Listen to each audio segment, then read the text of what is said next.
name is Arne Hessenbruch, and I grew up in Denmark originally, and I've lived in 7 countries since then. The last 200 years of which I've been here in Boston. I came over on a schooner, and I feel like I'm a part of the furniture now. I've been teaching MIT with Gene Fitzgerald for the last 15 years, I think it is. And I do lots of different things to keep myself entertained. For me, it's the experience of learning. I really enjoy just, I have to pay my bills, of course, but it's about doing something new and interesting all the time, and that's what I'm in the game for. But of course, in general, you have to measure with money. It's the only measure we have that is something that almost everybody can agree upon, and I think it is a good way of doing it. You have to look to companies that really generate revenue as success.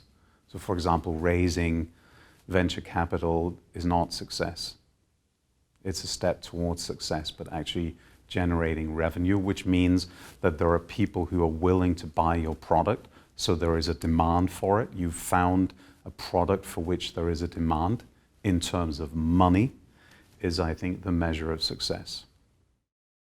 I talk to a lot of Europeans, and Europeans are always struck by the acceptance of failure in the US compared with Europe.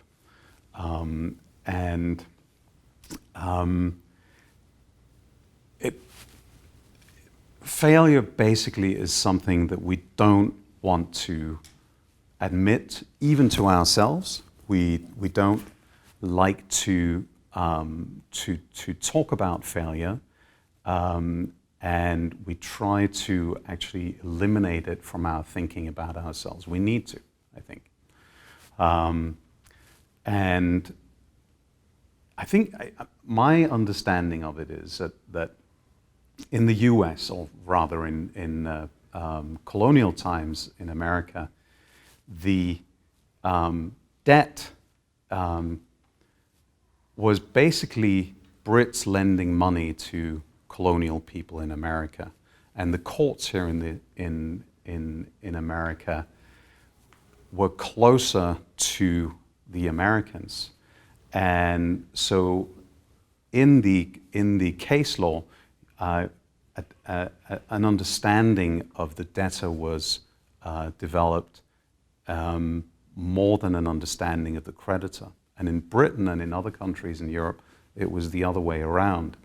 And this fed into bankruptcy laws in the US, which are very understanding. It's not that terrible a thing to go bankrupt in the US, but in Europe, it's connected with shame, it's connected with failure, and it's a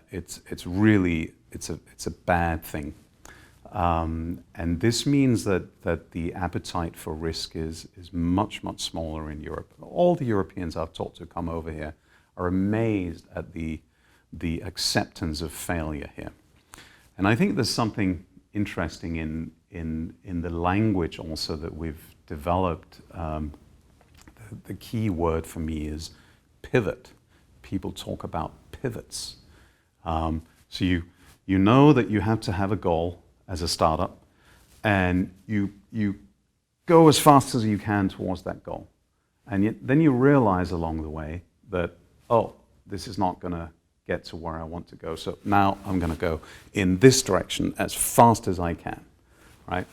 So the language has changed. It's not about I failed, but it's a language of I realized that this was not the right way, but now I'm going to go this way. And all descriptions of startups, you'll see they do pivots. Nobody knows in advance what the right solution is. But as you go, you learn stuff, and then you begin to sort of, by pivoting many times, you can possibly arrive at the success in the end. So we've eliminated the word failure itself, and I think that is a smart way of framing the question. A lot of it is just about just do it, just go out and do it and learn, because as we just discussed, you won't know the answers the first time around, but you'll learn a lot from the failure to go out. But concretely, I think there are common ways of thinking about this.